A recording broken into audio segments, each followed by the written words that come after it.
Chef Dany Duguay has established herself as one of Halifax's finest caterers. In 2022, she parlayed 2 decades of experience into a unique venue space in the Alexander Keith's Brewery Market. It's run as Terra Cafe by day and becomes Anemone at night. It's a place where Chef Duguay hosts private dining events and curated dining experiences.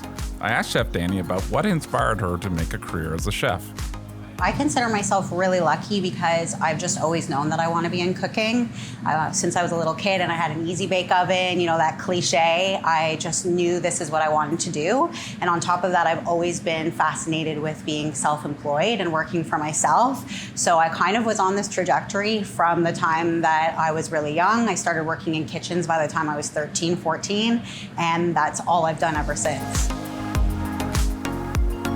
Well, I started off doing co-op and I worked at a pub, and honestly I think that was one of the best experiences I had because it was the busiest pub in the city I'm from, and it taught me about how to hustle and how to hustle in heat and sort of just take things with a grain of salt when it comes to being in the kitchen.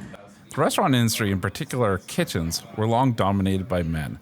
I asked Dany if she had any challenges being a woman in the industry and how she overcame them. And it's very hard to be taken seriously in this industry. I found even just in the time that I've lived in Halifax and opened the restaurants that I have, that it's often my male counterparts who get the spotlight, even though the food is a very integral part to a restaurant. And I don't think that's any fault of their own, but unfortunately it's still part of what the industry is like.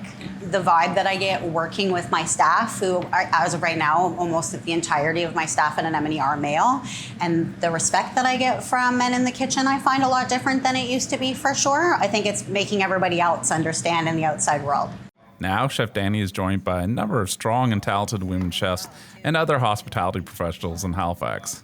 I have a co-op student that works with us, and she really wanted to work with me, and she wants to be a chef, and I see so much of myself in young women like that that are passionate at a young age about this, and I definitely would like to inspire them. As an entrepreneur, success means different things to different people. When you think that there's absolutely nothing left to give and it's time to walk away or whatever, and then a couple weeks later you look back and go, oh wow, I figured that out. I think that's where I take a lot of my pride from, is problem solving. If you want to learn more about Chef Dany and her private dining events, visit chefdanydugay.com. And if you like this content, don't forget to like, share, and comment on who you think we should highlight next.